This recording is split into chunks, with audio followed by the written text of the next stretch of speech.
5 неща, на които да обърнеш внимание на един оглед, последното ще ви шокира. Първо, сградата. Погледнете общите части, входа, асансьора.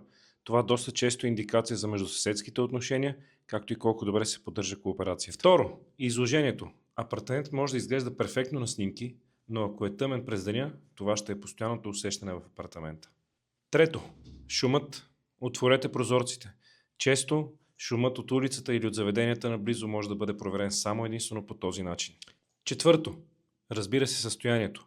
Погледнете стените, дограмата и банята. Там често ще бъдат най-големите разходи, свързани с имота, ако има нужда от ремонт.